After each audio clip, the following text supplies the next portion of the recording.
I love you, the most overrated 3 words in the history of love and romance. ये cliché है, repeated है, मगर ये out of fashion कभी नहीं जाता.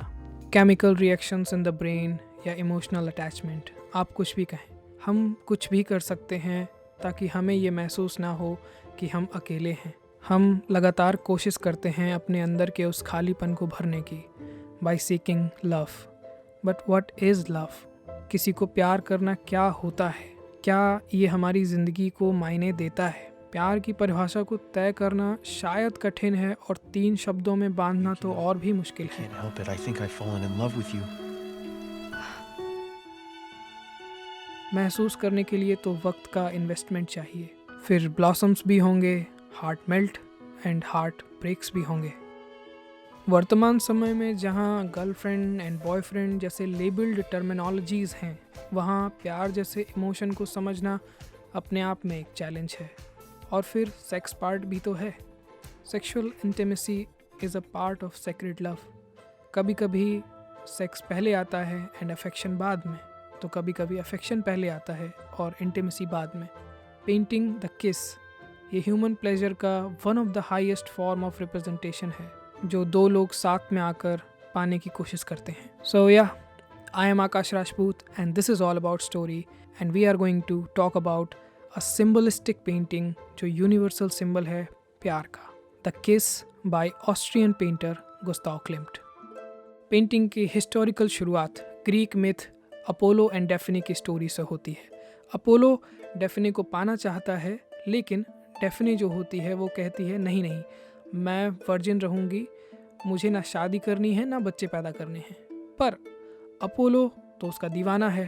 फिर वो उसका पीछा करता है और जैसे ही अपोलो उसे छूने की कोशिश करता है, डेफिने लॉरल ट्री में बदल जाती है और डेफिने के जो बाल हैं वो अपोलो के हाथ में रह जाते हैं कि लो अब इसी से काम चला लो. पेंटिंग द किस में एक अलग अप्रोच है सिमिलर स्टोरी की. 2 लवर्स क्रम्बल्ड इन क्लोथ्स. थोड़ा स्ट्रगल भी है. लेडी के पैरों के पास लीव्स हैं जो डेफिने की याद दिलाती हैं. जैसे पेंटिंग में जो मेल फिगर है वो अपोलो का रिप्रेजेंटेशन है क्योंकि उसके सिर पे फूलों का ताज है. So that is a clear symbol.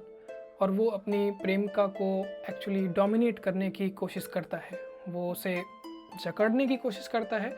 और यहाँ विमेन का जो जेस्चर है या जो भी आप कहें, वो बहुत क्लियर नहीं है कि एक्चुअली वो अपोलो को एक्सेप्ट कर रही है या रेजिस्ट कर रही है, क्योंकि एक हाथ उसका गर्दन के पीछे से है जो कि पकड़ रखा है उसने, और दूसरे हाथ से वो उसका हाथ हटा रही है.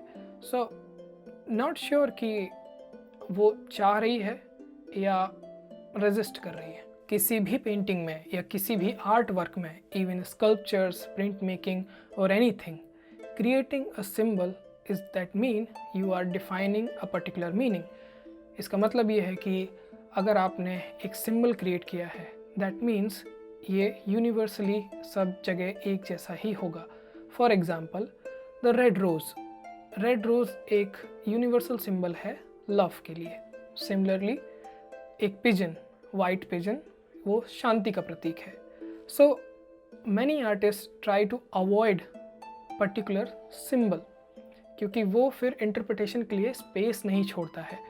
बट यहाँ गुस्ताव क्लिम्ट वो सिंबल का इस्तेमाल करते हैं. पेंटिंग का ज़्यादातर हिस्सा आपको 2D में मिलेगा. जो ह्यूमन फ्लैश का हिस्सा है सिर्फ वो आपको 3D में देखने को मिलेगा. इस सीन का रेफरेंस वियना के एक और आर्टिस्ट फ्रांसिस्को हायस की पेंटिंग से देखने को मिलता है, जिसे 1859 में बनाया गया था, द किस के बनने से कुछ 50 साल पहले. पर वो इतनी इरोटिक नहीं है. क्लिम्ट की पेंटिंग्स की खास बात यही है कि वो इरोटिक ही होंगी और मटेरियल के तौर पर वो गोल्ड का इस्तेमाल करता है। गुस्ताव के पिता सुनार थे, तो सोने का इस्तेमाल पेंटिंग में कैसे करना है इसकी समझ डेवलप हो गई थी। वो गोल्ड लीफ के साथ कैनवस पर एक्सपेरिमेंट करता रहा और जो रिज़ल्ट आए वो था 3 डायमेंशनल टेक्सचर। पेंटिंग में असली गोल्ड है और दूसरा मेटल जिसका इस्तेमाल हुआ है वो है प्लैटिनम। और इस तरह से पेंटिंग आर्ट एंड क्राफ्ट दोनों के बीच की एक कड़ी बन जाती है। और इसी श्रृंखला में जन्म होता है आर्ट एंड क्राफ्ट मूवमेंट का, जहाँ दूसरे आर्टिस्ट भी ऐसे एक्सपेरिमेंट कर रहे थे, लेकिन शायद उनके दिमाग में इतना सेक्स नहीं चल रहा था। क्लिम्ट को एक यूनिवर्सिटी कमीशन मिला था और उसने ये पेंटिंग वहाँ बनाई। लोगों का जनरल रिस्पॉन्स ये था कि ये पोर्नोग्राफिक हैं। वेल, पॉर्न तो नहीं था बट एक्सट्रीमली एरोटिक थी। क्लिम्ट की अप्रोच ही यही है कि intimacy and erotica and painting Judith and head of Holofernes. इस पेंटिंग के बारे में हम पहले ही आर्टेमिशिया वाले वीडियो में बात कर चुके हैं, जिसे कारावाजियो और जेंटेलेस्की ने अलग अलग तरीके से बनाया है। अगर मर्डर को भी एरोटिक बनाना हो तो गुस्ताव क्लिम्ट से सीखिए। Look at the smile of lady, such an orgasmic smile, like a women is a pure evil. Artist का खुद का कैरेक्टर अपोलो के कैरेक्टर से काफ़ी मेल खाता है, जिसमें एक्सट्रीम डिज़ायर है सेक्सुअल लव की। पर ग्रीक मिथ या बाइबल की कहानियों में एरोटिका उस लेवल पर नहीं है जितनी भारत में थी। सेक्स एंड एरोटिका के मामले में अगर दुनिया का कोई भी कल्चर सबसे ज़्यादा एडवांस है तो वो हमारा है। हम हज़ारों साल से शिवलिंग की पूजा करते आए हैं, जो कि प्रजनन अवस्था में होता है। The ultimate symbol of fertility, symbol of pure love. वो लिंग और योनि ही है जिस पर लोग फूल और दूध चढ़ा के आते हैं और मत्था टेकते हैं, और फिर उन्हें सेक्स के बारे में बात करने में शर्म आती है। There is nothing to be ashamed. Sex उत्सव है ज़िंदगी का। In the life of Gustav, प्यार का तो पता नहीं, पर सेक्स लाइफ क्लिम्ट की बहुत अच्छी रही। जब आप गुस्ताव क्लिम्ट की लाइफ देखते हैं तब आप पाते हैं कि वो सेक्सुअली बहुत एक्टिव था। He has 14 children with different women, and कमाल की बात यह है उसने किसी एक से भी शादी नहीं की। I mean he didn't believe in marriage. और आई थिंक साइकोलॉजिस्ट का मानना है कि वो दिमागी तौर पर थोड़ा अलग था, या आप जो भी कहते हैं मेंटल डिसऑर्डर, क्योंकि वो सारी लाइफ अपनी माँ के साथ रहा और उसकी 2 सिस्टर भी थी। But he actually never married.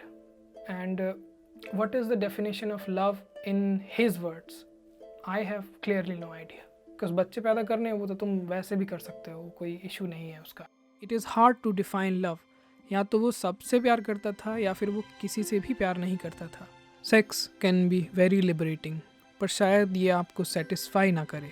Gustav के इतने सारे अफेयर्स थे, बच्चे हुए, लेकिन उसको तसल्ली नहीं हुई। At the end of the day आपको कोई चाहिए होगा जो आपके साथ बैठे। Just sit together, because ultimately जो आप ढूंढ रहे हैं वो है द सेंस ऑफ कंप्लीटनेस। जो हिस्सा आपके अंदर मिसिंग है वो पज़ल पूरा कर दे। सेक्सुअल लव धुंधला हो जाएगा, वो बना ही इसीलिए है। पर आप कितने लंबे वक्त तक किसी के साथ रह सकते हैं, उसकी खामियां, उसकी अच्छाइयों के साथ? इसलिए नहीं क्योंकि आपकी शादी कर दी गई है या मजबूरी है, बल्कि इसलिए क्योंकि साथ रहना अच्छा लगता है, सुकून रहता है दिमाग में। May be this is the call for love beyond the sexual interpretation. आसान शब्दों में बस साथ में ठहरना है।